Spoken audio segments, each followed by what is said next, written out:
Hello, screenwriters, and welcome to Writing for Screens, the screenwriting step-by-step project, episode number 136. My name is Glenn Gers, and I come to you every Monday through Friday, if I can make it, at 3 p.m. Pacific Standard Time to walk you through, let you look over my shoulder and share my screen as I write a script. I'm doing this to demystify the process of screenwriting. Process being the key word here, because what I'm trying to show you is how you figure it out scene by scene, line by line, because the biggest script problem that everyone faces is not actually writing scripts. If you can get over that one, every other script problem can be taken on. But the worst thing is, no matter how much screenwriters tell you what a great script should look like, the hardest thing is figuring out how to get from no script to a script, learning the process. So that's what I'm going to do. I'm going to let you walk through how I do it every day in case that can be helpful to you when you are facing the blank page. It's not the best process. It's not the professional right way to do it. It is the way that I figured out during my 25-year career writing movies and TV shows. And I'm thinking it might help you. You do not have to take everything in it seriously. You do not have to watch all of them. Please don't. 136 hours. Do your own work. Just check in on this. If you like it, if it helps you to watch as I work through the specific screenwriting problems, because you can sort of figure out, oh, I can use that trick he's just used when I work. Cool. That's all it is. Every writer is different. Every script is different. So just take what you can and then do your own thing. I'm going to get to work. Hello, I write. Hello, Maritletoso. It is good to see y'all. I am now going to get right to work because what we are doing is the long process of cutting. Because I just wrote a very rough draft. I outlined it, spent a couple months outlining it, figuring out what scenes go where and what the characters were doing. However, I left a lot of things uncertain, and when I was writing the rough draft, I just threw down anything I could think of, anything that might work in the scene. Now, I've got a 90-page rough draft, and I need to make it a 60-page rough draft before I can even make it a good draft. So that is the plan. Hello, this is Kitschy.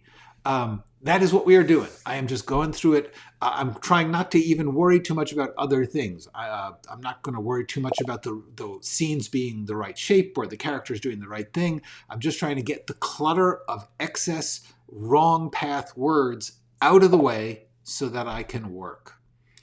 Hello, Natasha. Hello, Anthony. It is good to have you all here with me, looking over my shoulder as I cut.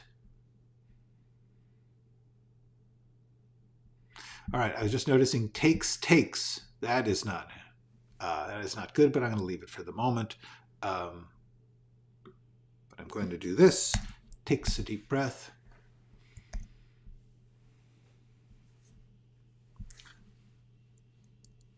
Tries to process all this. Okay, there we go. Takes a deep breath. Do I have to take it? Could I say no?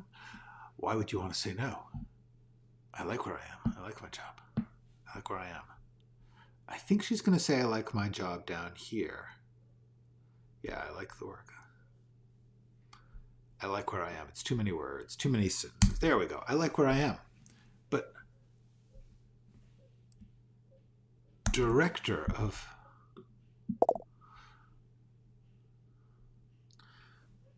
I don't know. More meetings, right? More pressure, less actually doing the thing. But director.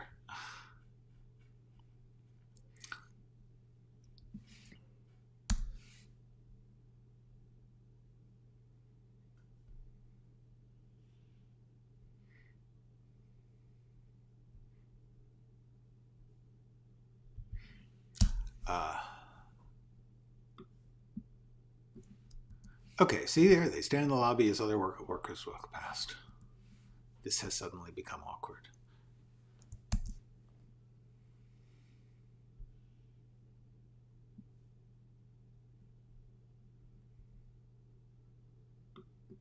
Okay, so this is interesting. Brenda looks like she might cry, like she has been slapped in the face. Saying the same thing twice there. Choose one. I'm going to make it cry because slapped in the face, there's a lot of possible reactions to that. Hi, Thumper. I see you. I see you. You are seen. Hello, Janae. All right. Now, truthfully, this has become awkward and Brenda looks like she might cry. Probably overkill. I'll probably cut that later. But for the moment, this is where I'm not going to overcut. Thank you, Jean. Yes, yes, yes.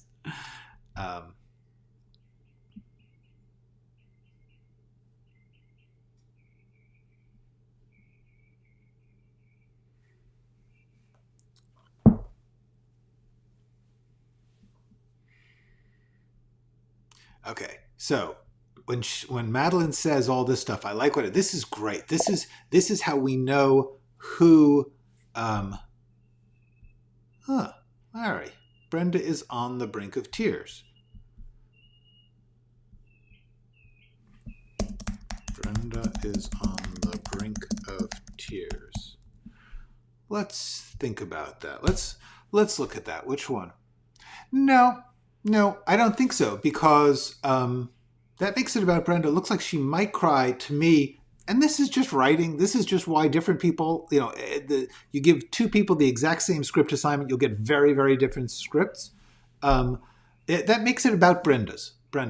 I don't know why, but and don't worry about it. That's all going to go later.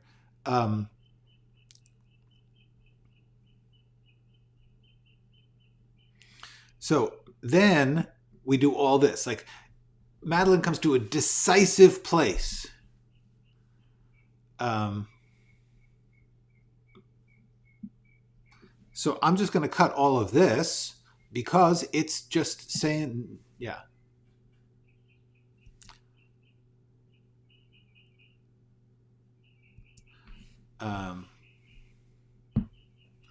Actually, no. What I'm going to do is get rid of even more. Hold on. We're going to get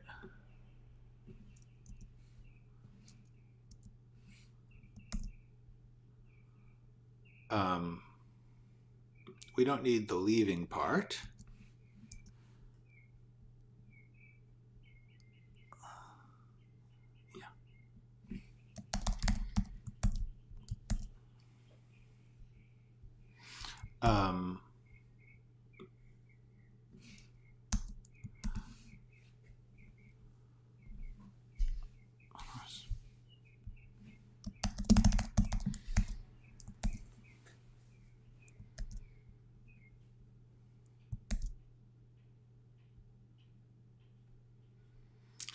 See, this seems like more information than I need.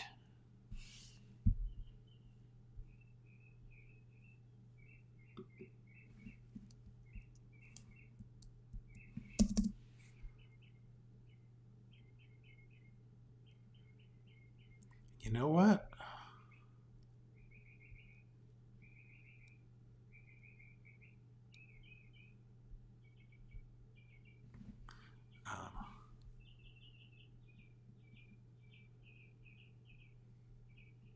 Why would she read the caller ID to Brenda?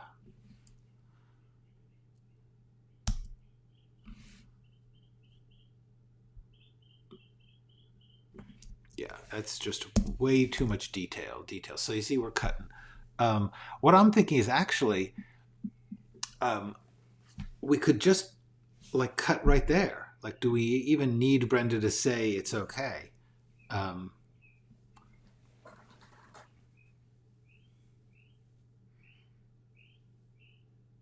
The thing now, the reason I'm hesitating with this is that I don't want it to seem in any way like getting a call from the police and getting the job or not getting the job are at all related. However, I don't think we need that. Well, for now I'm going to leave it, but down the line. Oh, look, we got down to 93 pages. That's good.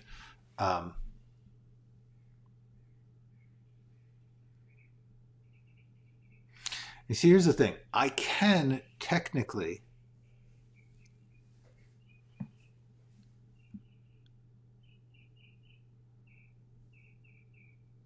do we need to know that it's the Kirby'sville police? It's the,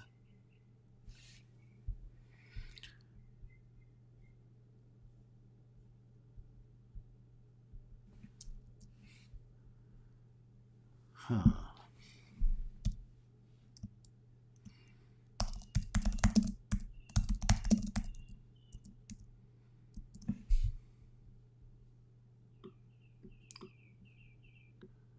Oops.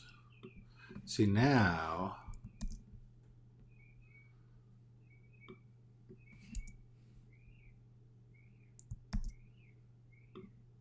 Also, obviously, she's going to listen before she says. There we go. Yes, it is. I'm just trying to cut lines. I'm going to italicize this just to remind myself I'm not sure that I need this. See, by doing that, it's like when I read it through the next time, I'll be like, this is not certain. This is a flagged, distinctive ringtone. Boom.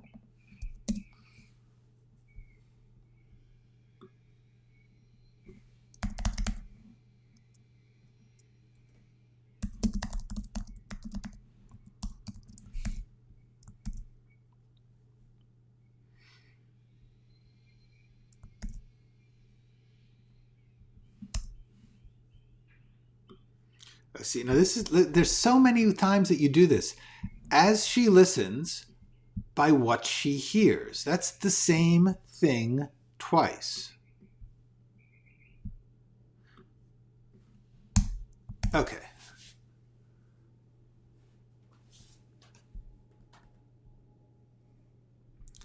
Do we really need this to be capitalized? No.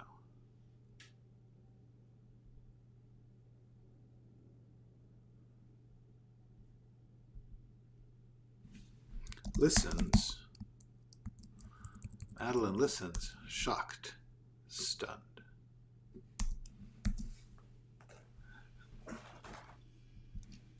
She listens.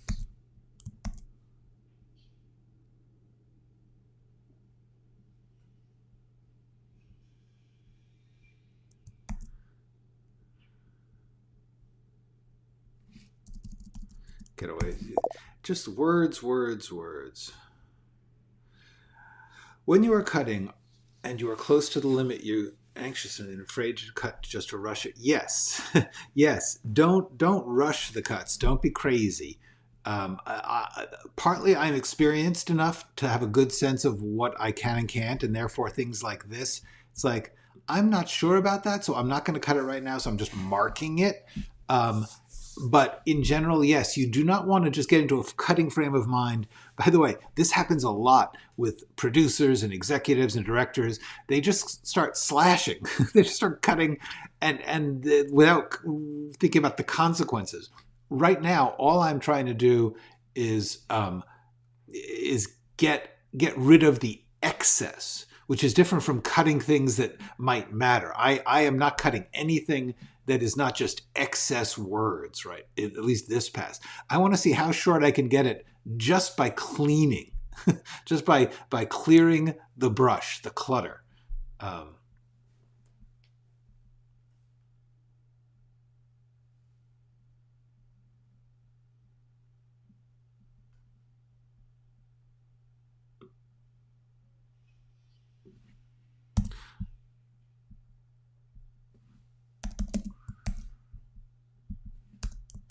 Okay, so like partly, I'm not always cutting for page length. I'm also cutting for the read. For like when you read a sentence which says to like as she listens, she is upset by what she hears. You're getting excess words in your head, and that's bad for the read, even if it fits on the page. Um, you're getting a sense that the guy who's writing this doesn't know what he's doing because we count on the artist to steer our mind to give us the goods without junk in it.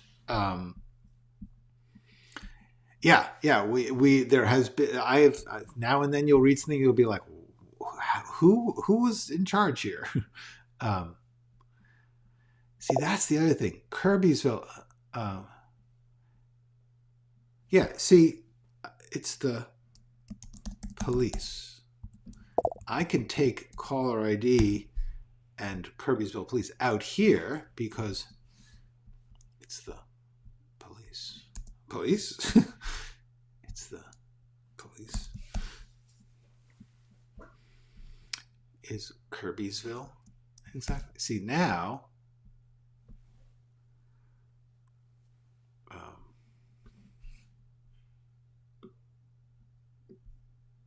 I'm just going to put a beat here for now. But you see, this tells us that it's from a town where she doesn't know where it is. We don't know where it is. All right, cool. Yay, good. Thank you. I think they are too. Okay, yes, I'll be there tomorrow. No, just I'll be there tomorrow.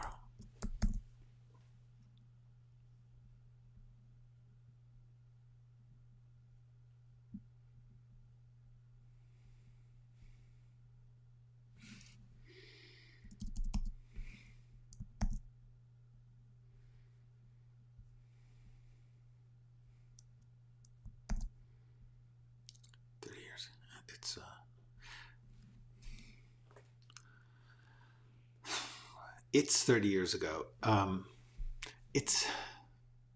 That's not, she's not going to be able to say that. 30 I was 30 years ago. I was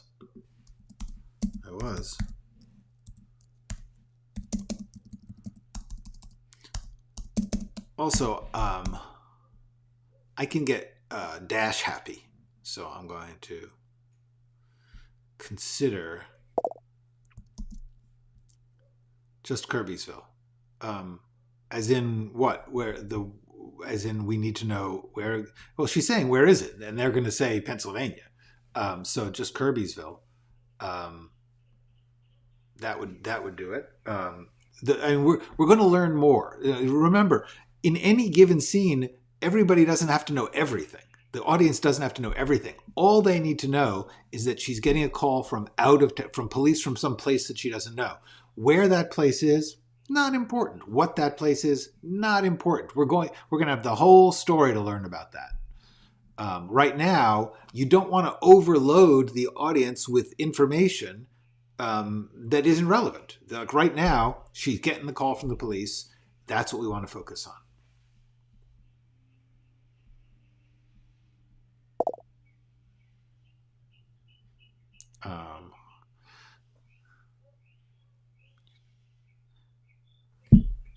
I'm so sorry. You're not married. I'm so sorry. Because I think that she has to react like that.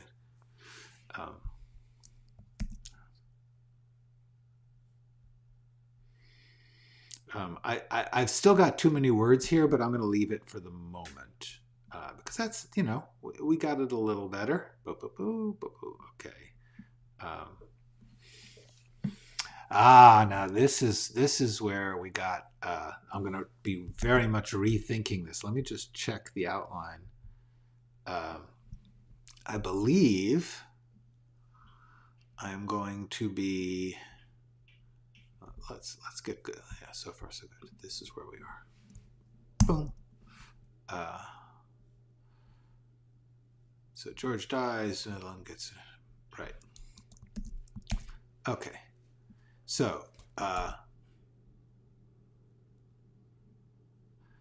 I'm just reading my notes to myself because I believe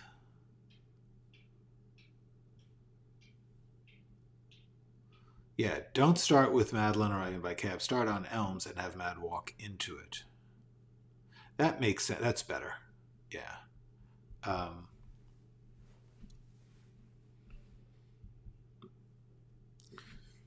Interior. George's studio. Day. Next day. All right, let's see. So let's find where. Yeah. Or should it be this?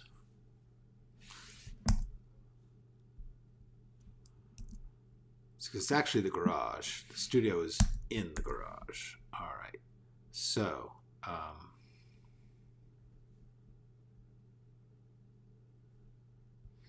so what I'm going to do is just take all of this stuff.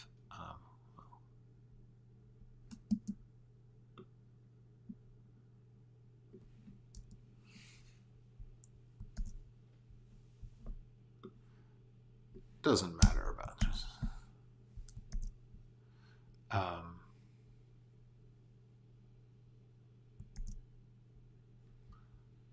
Her lovely silks. What? No, no, no. Cut, cut, cut. All right.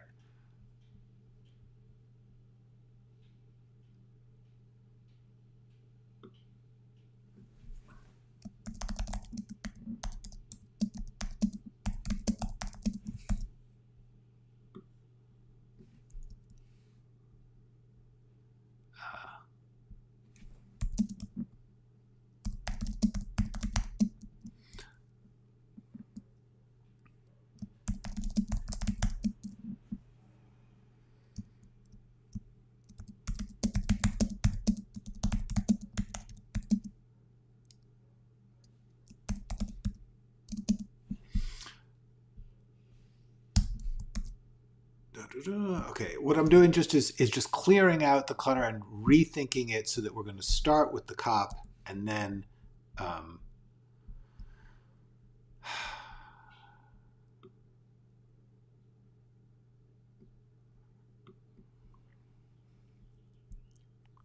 we're not going to do this.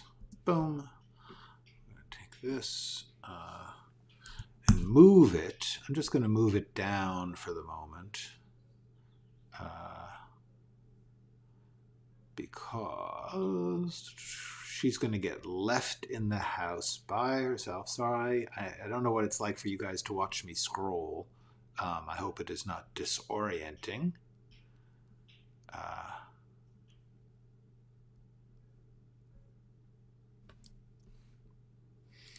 Okay, I'm actually going to move it all the way down to, my God, to where we get to, look at this. This is way too much stuff. Eventually we're going to get to Madeline being in George's house. And when we do, there we go. Boom. Okay. Whoa.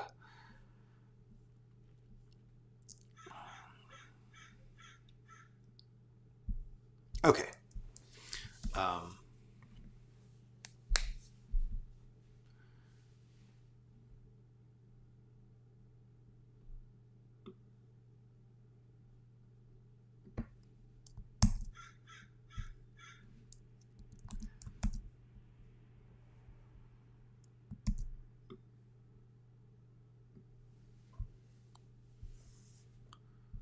The roll up door. Oh, the door is rolled up. The door is rolled up.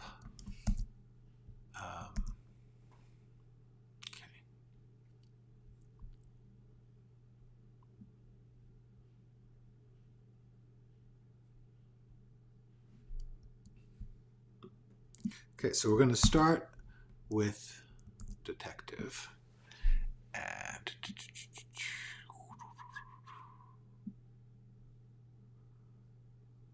What's he doing? What is George? Yeah. Listening to a podcast? Nice. That would be good. All right. All right. We're not writing. We're cutting. We're not writing. We're cutting. I got to keep reminding myself. Dressed for work.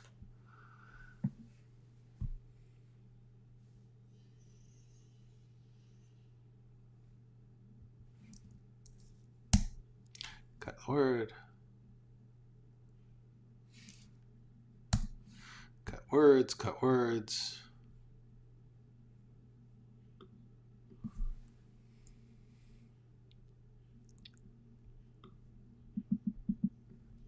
Cut, cut, cut, cut.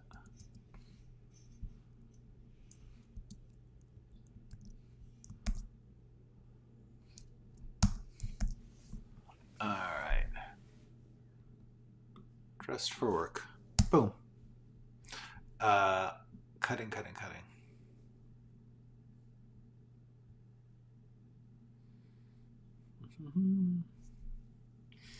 This is probably excessive.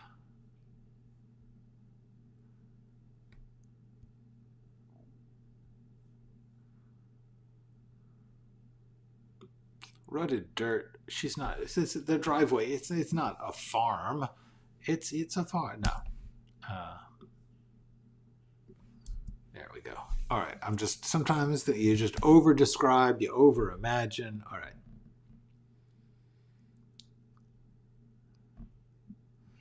So obviously this is two possible lines. One of them has to go.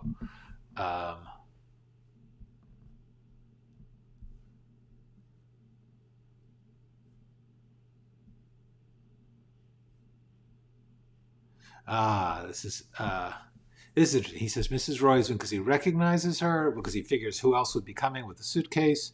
All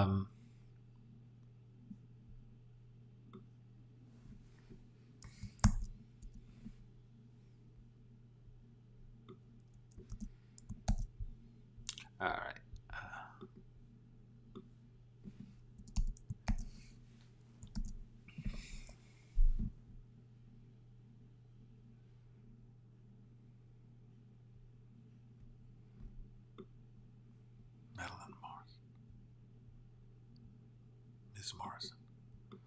Ms. Morrison. I haven't seen George in 30 years. Well.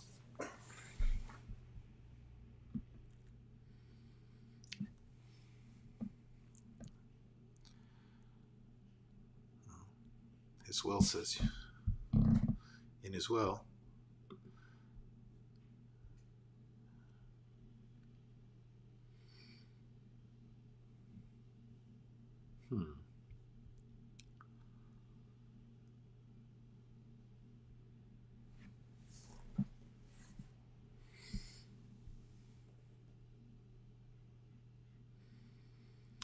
Okay.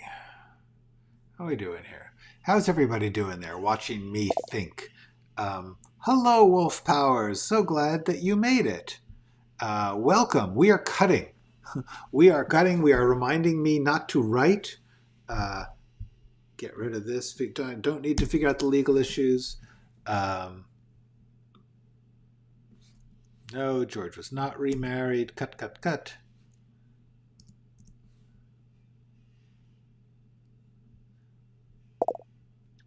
Okay, you haven't talked to him in 30 years. We just said that.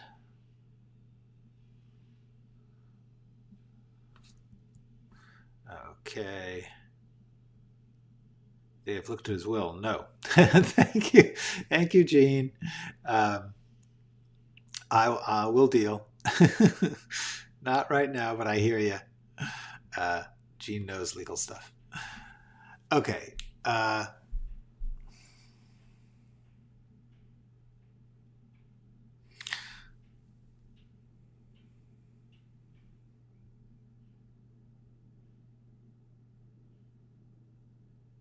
Last time I saw George, I was 19 outside of CBGBs. Okay, for instance, George, I was 19 years old. New York, the East Village. Yeah. And if you're going to say CBGBs, you're going to assume people know what that is. Outside of CBGBs.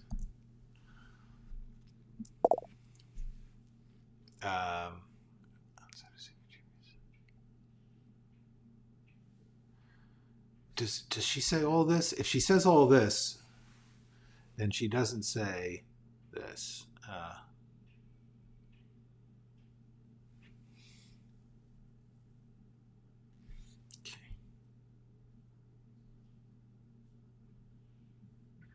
I'm just going to cut and then I'll think. Outside CBGBs. Outside CBGBs. For the people who understand it, cool. For the people who don't, also cool. It doesn't matter because the rest of the speech, this is something you should remember. When you refer to something, you don't have to explain it to everyone. The person who's saying it isn't going to explain it unless she feels like she needs to. But she's thinking about the past. She's referring to something that she thinks is meaningful. And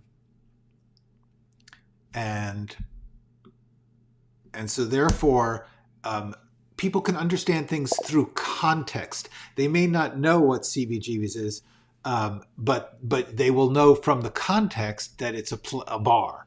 CBGBs, for those of you who don't know, I don't know what's it, but I'm not from the US. That's okay.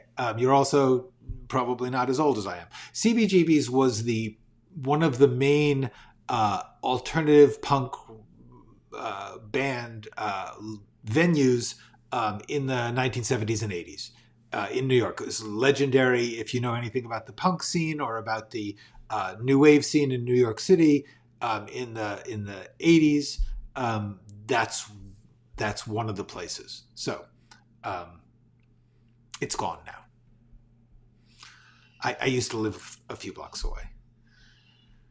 So, but the point is, this speech is saying, last time I saw George, I was 19 years old, outside CBGB's. We had a gig. I was a singer. So the thing is, you're going to figure whatever this is. Maybe it's a radio station, but whatever it is, he was on keyboards. Our band was called The Utter Destruction of Everything. Now you're beginning to get a sense of what we had a screaming fight on stage, and I walked off, and everything else was handled by lawyers through the mail. See, now we know what we need to know. She was in a band with him. Yes, indeed it was. Yes, that's also true. Cool. So what I really like is that the point about this is that she tells this story about their relationship, and he says, so you don't know where he put the evidence, because that's his concern. Yes, exactly right. The funny thing is, I lived a few blocks away. I went in once. I really, I'm talking about this like, oh, I remember CBGBs. I remember walking past CBGBs. I wasn't the sort of person who went into bars. Also, I couldn't afford it. In fact, the one time I went into CBGBs, there was like an outer bar and then the inner club bar part. If you were at the outside part, you didn't have to pay. And some friends of mine were in a band or something and were doing something, but I didn't want to pay. I was broke. So the idea of going to pay to go inside a place where you were going to watch some friends, so that's all. I never actually went inside beyond the outer bar door thing. Hello, Aaron. The editing is going well. We are making progress. We are down a page. I didn't have a mohawk. I had my hair was down to there. A friend called me the young urban Jesus, back before urban became code for African American, when it was just a city. Now, here's the thing. How much does she know by now? Evidence of what?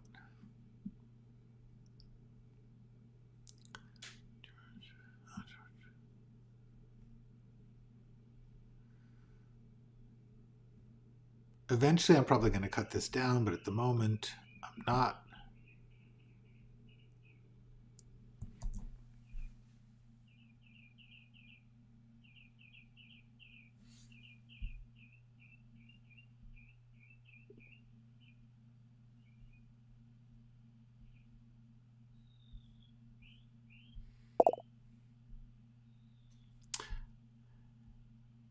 Yeah, country, bluegrass, blues, CBGB.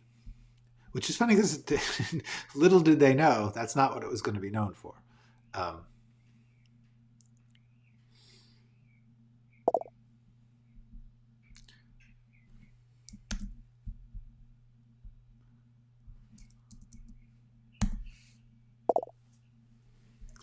thought he was poisoned.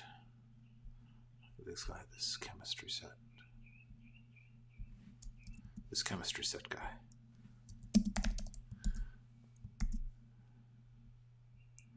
CSK. CSK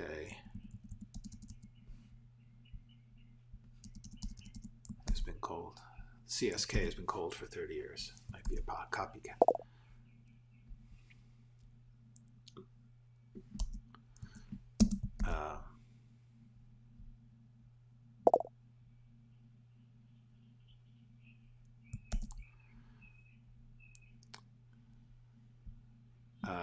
Okay. Let's see.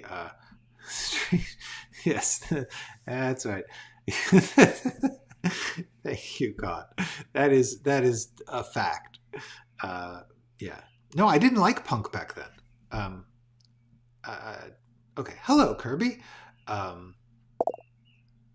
Well, this is one of the most important things you should know. When you're writing, you should sort of try and cast yourself into imaginary selves. I was not in bands. I did not like punk music at the time. I didn't even like new wave that much. But what you try and do is you try and imagine an alternative self. I was reading, there was an article which was Elizabeth Strout, who's a great American novelist, wrote a book called Olive Kittredge, which became a terrific 4-part series on HBO a while back. She wrote a series of letters between her and Elena Ferrante, who wrote the many novels, big bestseller from Italy, and her miniseries on HBO, My Brilliant Friend, I highly recommend. It's quite amazing. Anyway, they wrote letters back and forth, and one of the things, Elena Ferrante's new book is about books and writing. And these two novelists are talking about the fact that when you write, you sort of break yourself down into other eyes, other other selves, other imaginary beings. And you should not censor that. You shouldn't restrict that. You shouldn't say, oh, I don't know about that. Just go with your imagination. You can always research it. You can always fix it. You can always change it. But don't be afraid to inhabit the imaginary selves that you're writing about. Everybody who you're writing about, you should sort of pop into their life for a minute while you're writing their words. Okay. In context, my work is from the Vietnam era, and I feel like that time is a historical novel and have been advised by editors to explain the words. That's tricky. If you are writing a script about that, they're gonna you just use the words. It depends on what the words are, but in general, you don't stop and explain things, even in historical fiction, historical novel. But certainly in a script, you don't. Ideally, the context should explain it. In other words, somebody should understand what the people are talking about, even if they don't know the reference. That's the biggest thing you want to try and do, is make clear the meaning of that without actually explaining it or defining it. That's my way of looking at it. Obviously, case to case, and we'll see that here in this script. You have to figure out word to word, case to case. But in general, nobody is really looking to have a lesson in the middle of a story.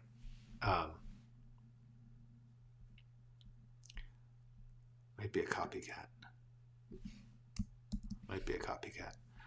Your husband was kind of waving around. This is repetitive. Your husband was kind of stirring the pot. Stirring the pot. That's what he was.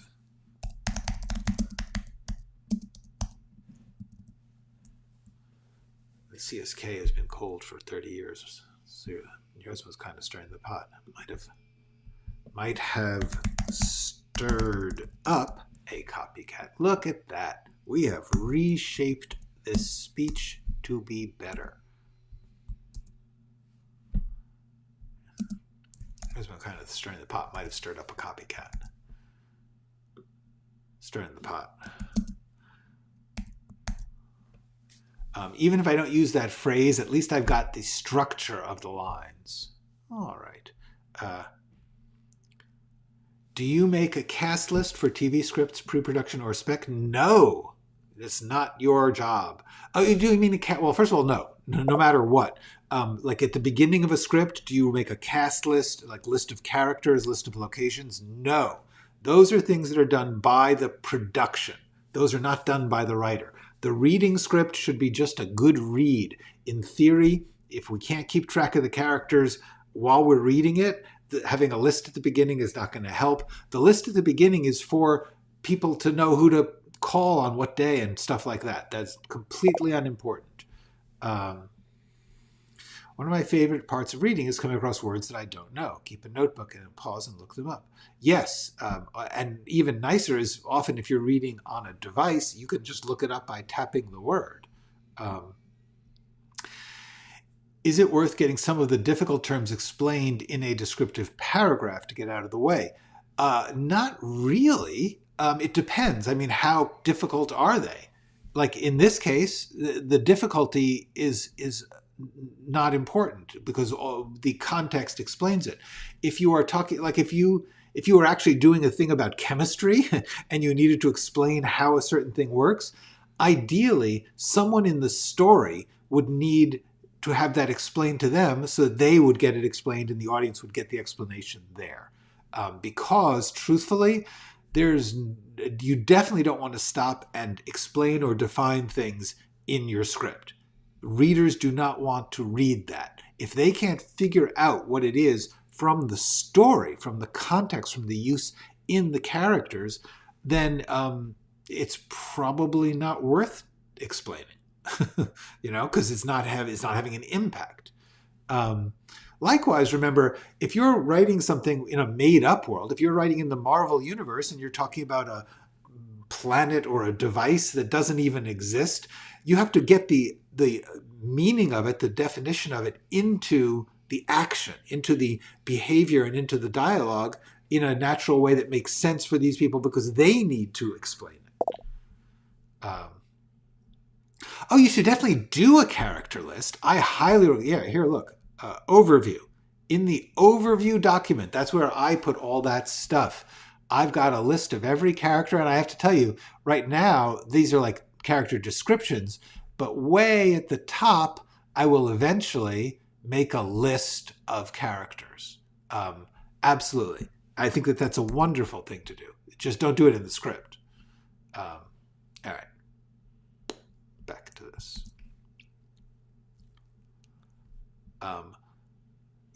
Doing a character list, I urge you not to don't have a character list. You need to, and it helps just to get their names straight and all that stuff. It's a good place to do it. Just don't put it in the script. All right.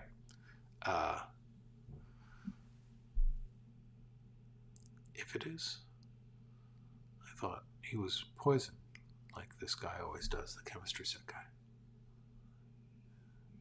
CSK has been cold for 3 years. Your husband was kind of stirring the pot. Might have stirred up. He might have stirred up. Ex-husband. Now,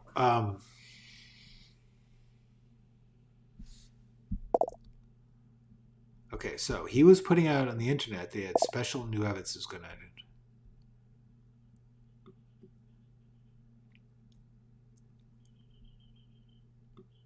Okay, so this is the same information twice. We do not need all that. He was putting out on the internet that he had special new evidence to identify a serial killer. He had new evidence to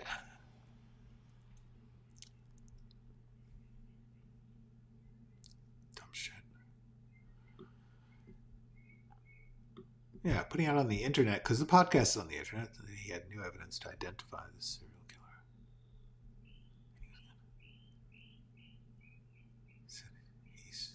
He said he was going to. Yeah, see, that's all we need. Okay. George was the dumb shit?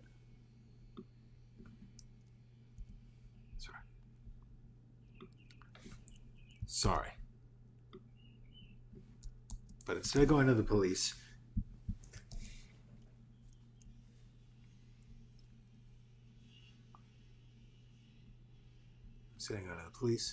he went on the internet.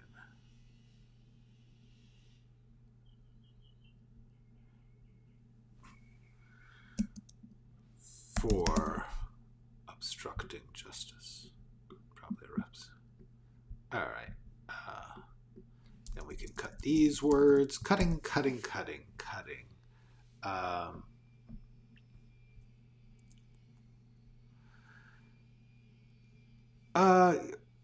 Honestly, it's yeah. You should definitely read scripts in the world that you are looking at.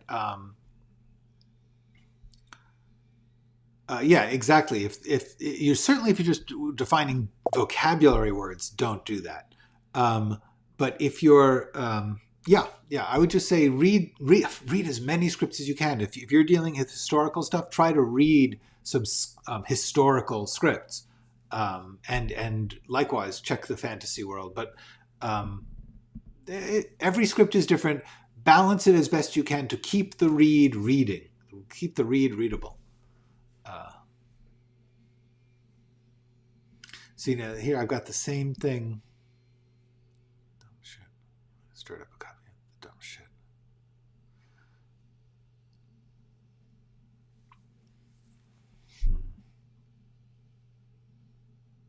See, the thing is, he's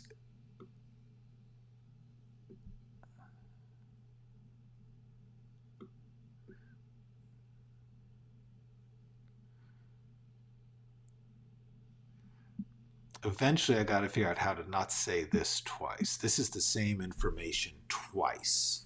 So, but right now I'm not getting it, and I just need to see the rest of the scene. Make a proper chain of evidence.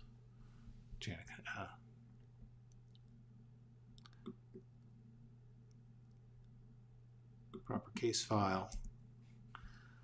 I just want to make a proper case file to turn over when you have.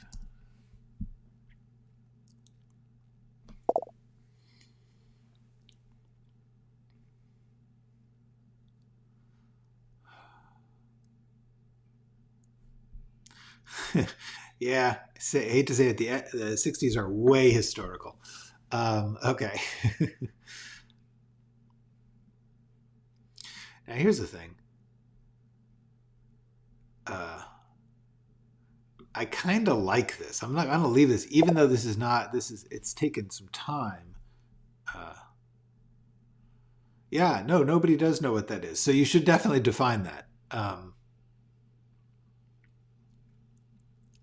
Okay. Kidding.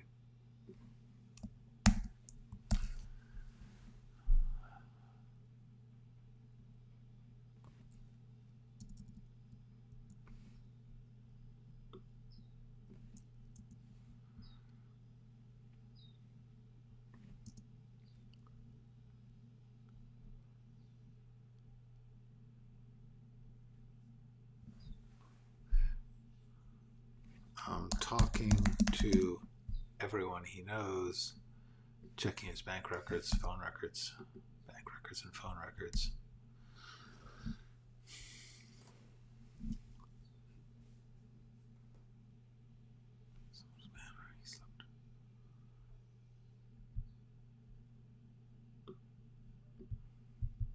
If someone trying to, if someone had a beef, fine. Too many words here. Trying to find out if somebody was mad at him, if he cheated someone or slept with someone's wife. It's like too many examples of trying out if anybody was mad at him.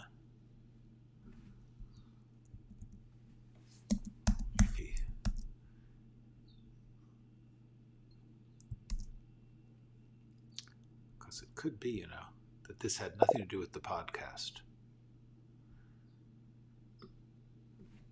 And they just used it. And they just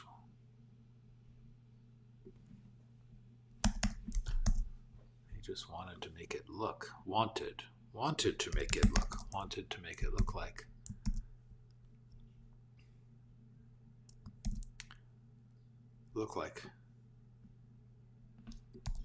geriatric serial killer. Okay, that's a little less words, All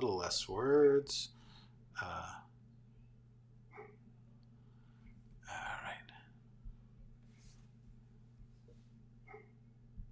Well, he was murdering people in the 1970s. Well, he was murdering. 70, 80 years old now.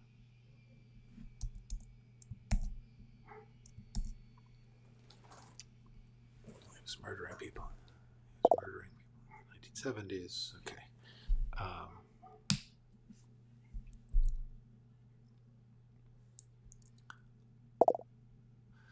Okay, yeah. Well, the thing is, if you're talking about a specific thing like a Romfire, which is different from CBGBs, CBGBs is, you can understand from the context. But Thumper, if you've got a word that's like whatever a Romfire is, just say like he takes out the Romfire, which is a corkscrew-like tennis racket. You know, you can just put that in. It's not a big thing. Explaining what CBGBs is unnecessary and would take a long time, a lot of extra words when it's not related. All right.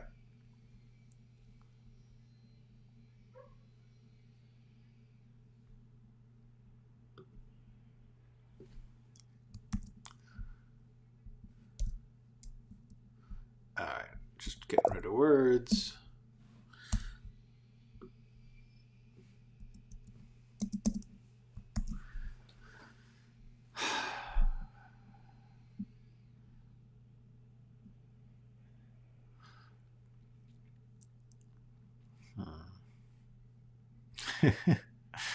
It's a large spike on a stick. Cool. You could just say that in the script. That would be fine. Okay, this scene is a weird shape.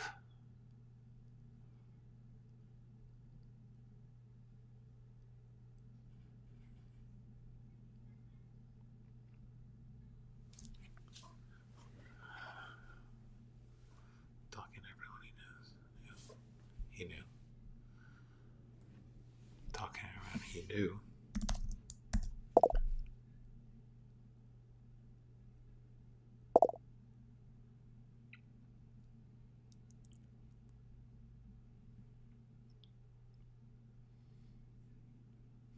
Well, then you should probably say a Thracian Romfire. Okay. I was hoping it'd be more helpful. Oh, sorry. That's when Glenn got himself killed. You know, I'm kind of pissed about that myself. See, I like all this.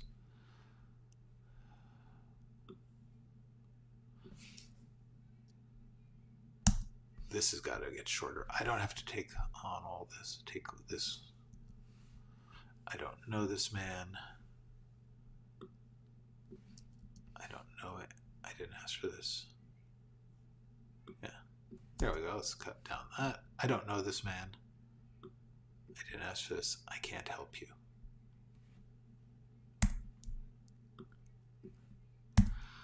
I'm not good at crime scenes. This is a lot for me.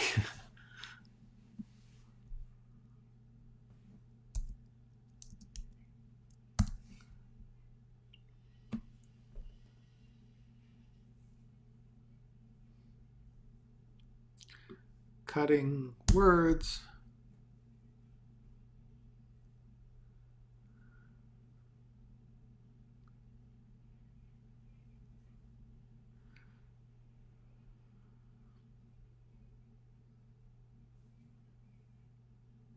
I'm not good at crying. This a lot for me. She's saying the same thing a lot here.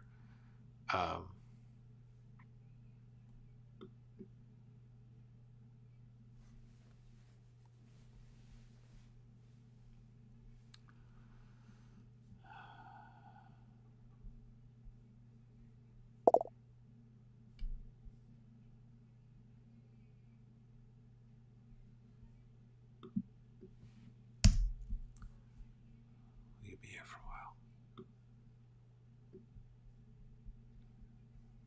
I need to get back to home.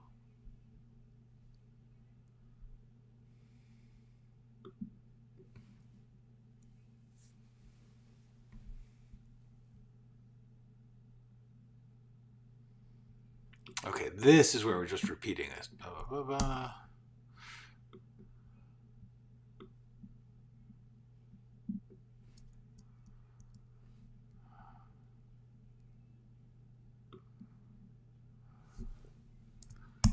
We're going to put this in here.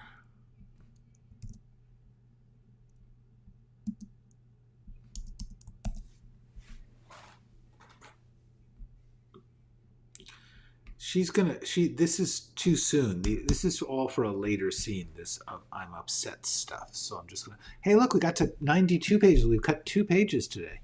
That's cool. Ooh, and it's basically been an hour. Time flies when you are having fun. I'm going to stop here. All right. Okay, so yes, American Graffiti Part 2 is an interesting little experiment in different storytelling and different styles, following up on the characters. That's a neat movie. All right, so listen, we're getting someplace. We cut 2 pages today. We talked about the philosophy of cutting, and we are going to keep doing this until it's the right size.